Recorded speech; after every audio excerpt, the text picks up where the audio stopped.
Babe, wake up, wake up. New hyperfixation just dropped. Middle school me is shaking in her boots right now. So a show you guys have been asking me to cover a lot on this channel has been Murder Drones.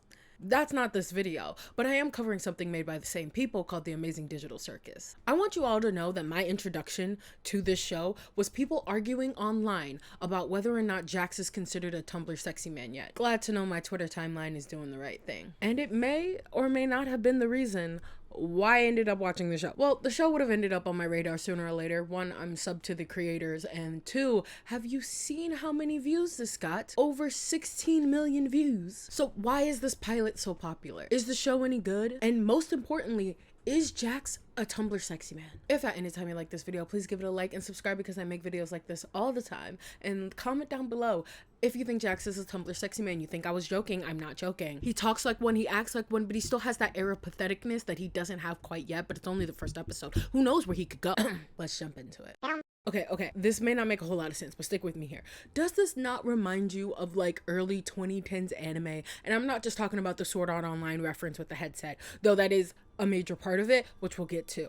But I mean the like fantastical world that is like clearly fake, and there's this like outer world, like the real world, that is probably like in very much disarray. Maybe even an apocalypse has happened or whatever. I got that feeling. There's a lot of anime like Angel Beats where the like purgatory in between death world, whatever, that these people are in is like super fantastical and really absurd and almost comical until you realize that like, oh wait, this is purgatory. Ooh.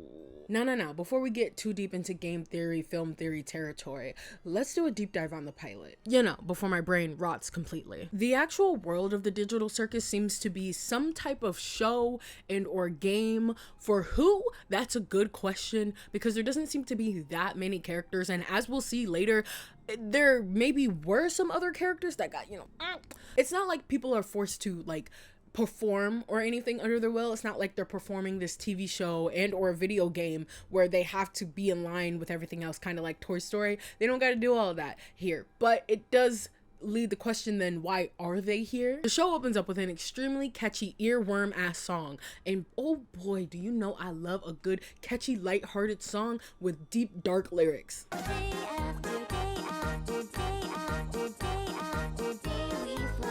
It's here we meet Caine and Bubble. Caine seems to have the most power over this entire world. He can create things, he can delete things, he can help people out, he can banish people. And then there's Bubble, who is just my favorite character so far. So as the theme song goes on, we get introduced to all the characters, and then in pops POMNI during the middle of this theme song, which I love that, a little bit of subversion there. You think it's just going to be like a normal theme song, but no, it's this performance that they are putting on, which begs the question of why. Like, why are they putting on this performance of theme song? Is this something they have to do like every day? Which could be interesting if in the next episode we see them performing the theme song again and POMNI's like, do we have to do this every day? I can totally see that being a running gag throughout the rest of the series, especially as we get to know more and more about like who they are performing for. Is it the real world? Is it like the show? Is it a game? Like, so yes, POMNI put on a headset and now she is in this world and she cannot take off the headset.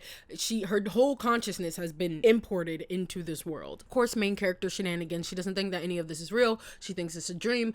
She doesn't remember her name. Her name is actually not POMNI, but she does not remember her name. And assumedly also how she even got to where she is, like why she put on the headset, what existed before she put on the headset. Really interesting, like her whole mind just got erased other than the fact that she did indeed put on a headset to get here. And everyone else also seems to remember, but doesn't seem to like be that concerned, which is concerning to me. Everybody's just like, oh, here's another one. And it's like, I guess because the world itself doesn't seem that dangerous other than abstraction, which we'll get to, but like everybody just is just like, oh, we have a new person here. Cool. Like, even though they all know that like the unfortunate circumstances that led them to get here in the first place, but they don't remember why they put on the headset. They all just remember that they did, or if they even did that, seemingly. It seems like they did, just judging by Jax. I mean, at this point, can we really trust Jax in anything that he says? But he's like, trying to egg POMNI on and like sarcastically telling her, yo, keep doing it, I'm sure it'll work. Because I'm sure like all of them went through that same thing where they just tried to take the headset off and obviously they couldn't. Just keep grabbing at it. That works for all of us. Also, POMNI seems to be the first person to get there in a very long time because everybody else seems to know each other fairly well. Like, they know each other's personalities and their tics and things like that.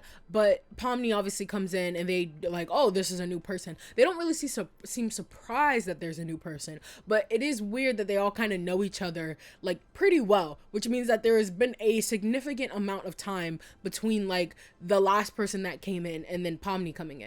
And also judging by the like dirty computer that we see that is seemingly the headset that POMNI used, it's an old computer, so maybe she found this old computer and put it on, and this show, game, whatever, is the first one. I say game only because the graphics at the beginning looked very like Nintendo 64-ish, so I was like, this maybe also could be a game. Also the headset being like this VR headphone looking headset thing also leans more towards game, but it also could just be a show because it looks like they're performing. So like, what type of game would this even be? Who knows?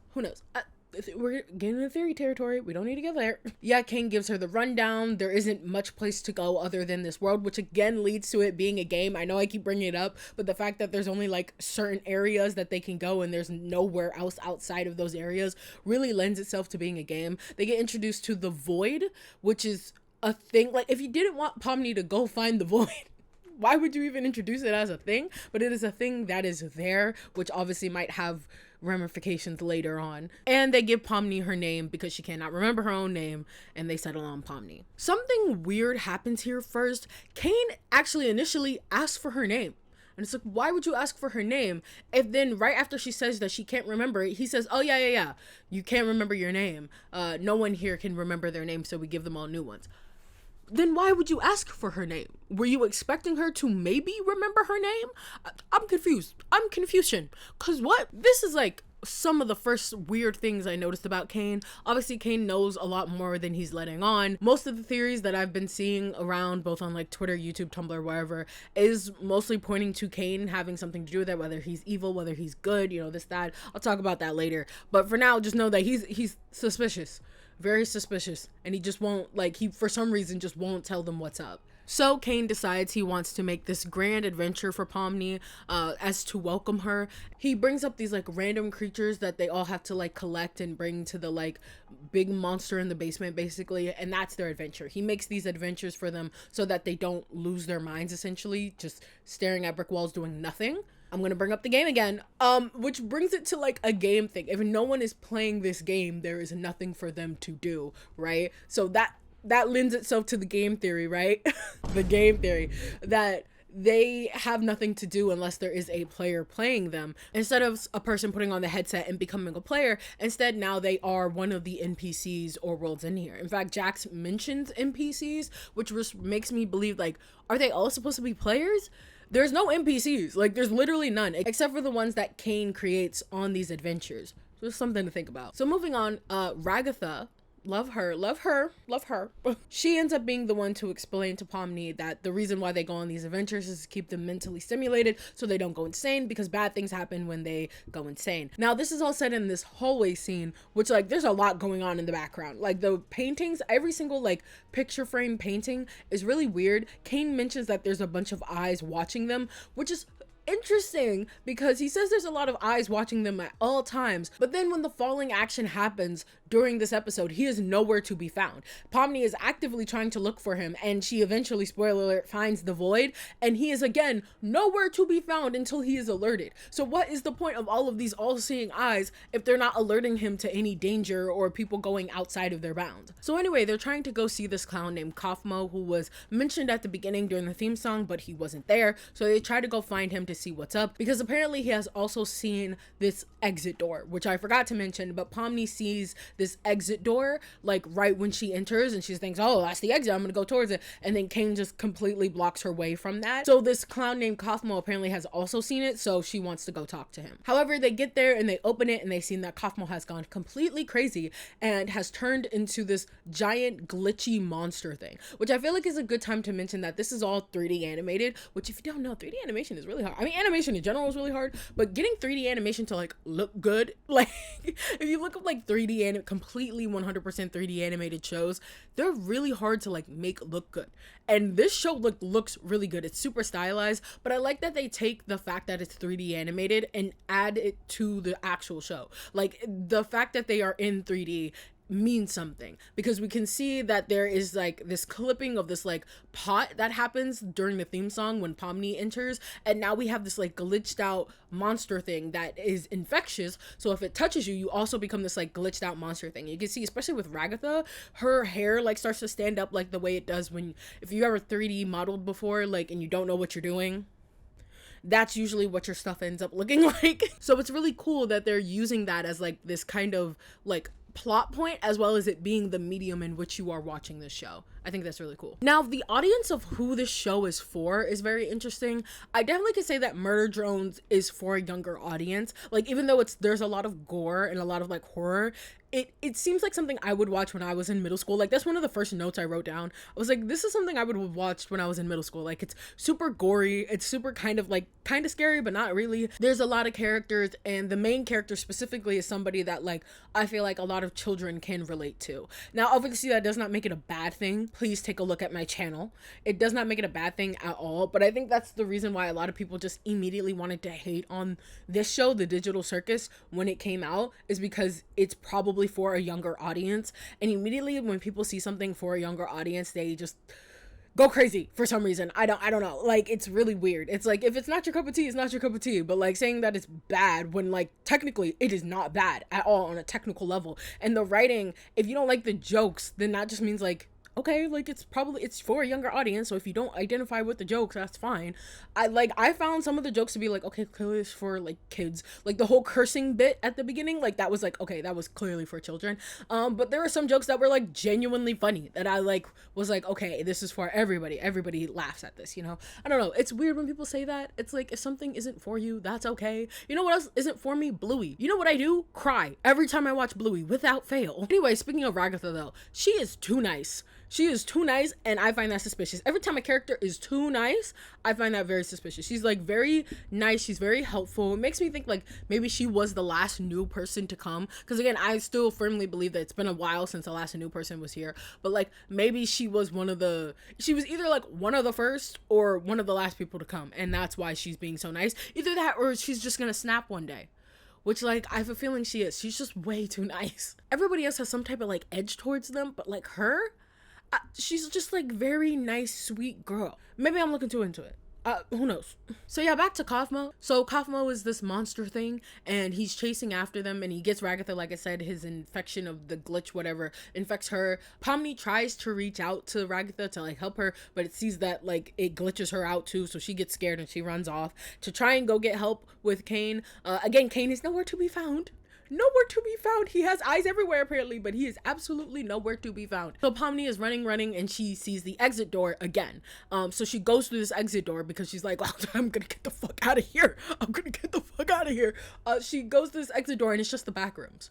And or the Stanley Parable, depending on how you see it. So she keeps going through these doors one at a time, and it's just more and more hallway, more and more office, and she eventually comes across this computer looking thing that has the headset on it. And obviously it's very reminiscent of the one that she put on before, because she is looking at the thing and then she starts laughing maniacally like she's going crazy and then runs right past it. I feel like this also maybe is cluing us into the fact that they don't remember anything before putting on the headset. Like, she remembers that she puts on the headset, and she, at least for now, remembers that she had a body in a world outside of this one, but she does not remember why she put on the headset, what it wasn't like before she put on the headset, anything like that. She just remembers putting on the headset. So that's why she sees that and then kind of goes crazy, instead of like saying like, oh, I remember I was doing this and this when I put on the headset and blah blah blah. Like, I feel like we would have gotten something about that, or maybe she would try to go to it and see like if there was a way for her to get out or something.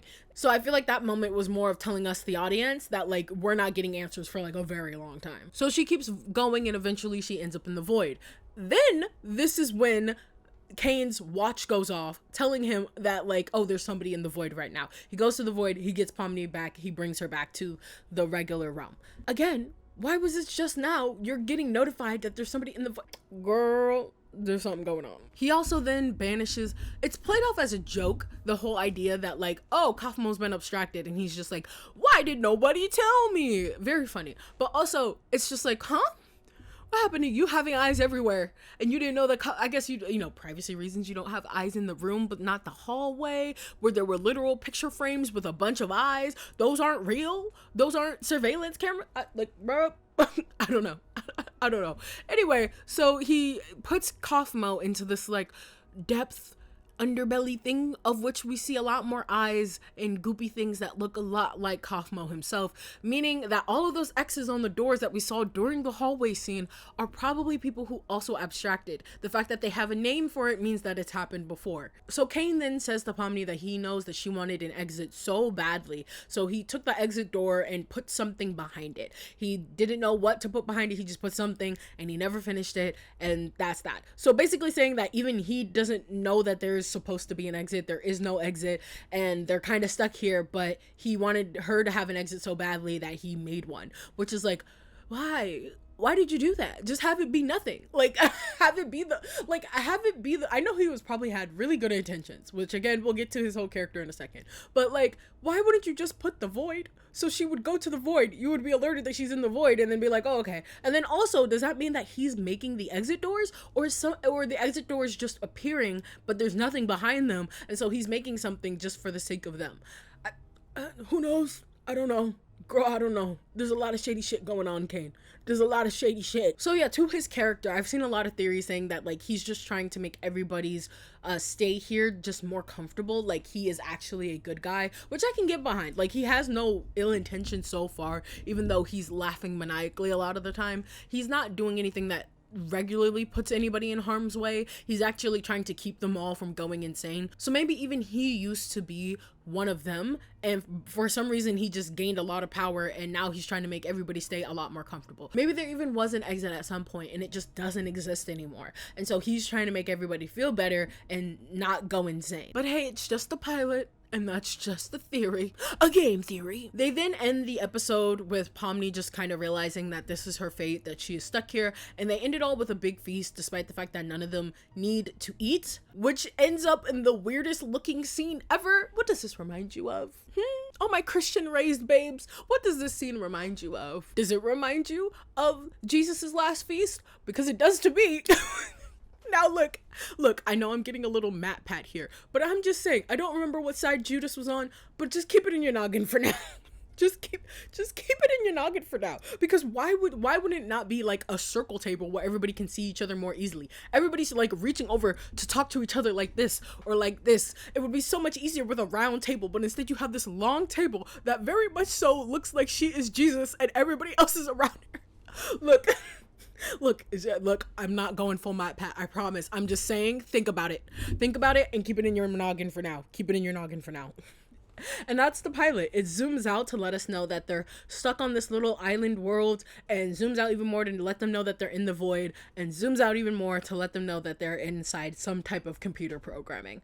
And that's the pilot. I want to say first, this is the first time I've caught a pilot like this in a very long time. Like I don't usually keep up with cartoons. I know it's crazy. I don't usually keep up with cartoons that much. Like, I know I should be and stuff like that, but I don't unless the internet lets me know. So shout out to the internet arguing about Jax being a Tumblr sexy man. And this got so popular within such a short amount of time. And a good decent amount of the Murder Drones audience is probably also watching the show. It's completely free to watch. People don't understand how much YouTube was really integral to like my growing up as a child. Like, yeah, I had cable television. I was very privileged to have cable television, but everyone didn't have cable television. And also, like, when Cartoon Network and other shows started to kind of like die down before it really got brought back up again with the like 2010s era with Steven Universe and all Adventure Time and all that stuff, before then there was this kind of like dry period, the writer's strike of 2008, and you know, we had to resort to things that maybe were a little bit more affordable and a lot more fun and a lot more like all over the place. And honestly, that was YouTube. So people putting out like YouTube animations and stuff like that, like, again, my middle school self is like quaking right now. He has come to join us. But yeah, this blew up in such a short amount of time, and honestly, I think it's really well deserved. It has a cool style, the animation looks good, it embraces the kookiness of 3D animation, and girl, it's cosmic horror. You know I'm gonna be here. And of course, the phenomenal voice acting and character writing. So to answer that last question about Jax, Tentative, yes. I believe that there needs to be an air of patheticness to a Tumblr sexy man. So hopefully we'll get that. For now, it's just sarcastic wit, which, like, you guys are freaks. You saw a tall, lanky, sarcastic bunny man and immediately jumped on it. But then again, it was all over my timeline, so what does that make me? Thank you for watching all the way to the end. If you did, you are a real one. Let me know down below how you feel about this show. Did you watch it? Are you gonna go watch it now that I've talked about it? Let me know. And who's your favorite character so far? Like I said, Bubble. Bubble has some of the funniest lines in this episode so far. Do you think Jax is a Tumblr sexy man? Or do you think he still has to earn that badge? I think he still has to earn it. Really thinking about buying that merch. Like, really. I wasn't gonna do it, but after my like second watch through to make this script, I'm like, that "You Go Girl" sweater is calling to me. It really is. Yes, I will make a video about murder drones. I promise. I started watching it, and then literally it's the penultimate episode. So the episode before the finale just came out. So I'm just going to wait until the finale comes out, and then I'll make a video about it, because the show will have been completely finished. You can find me on all of my socials down below. Come talk to me about the show or any shows in general.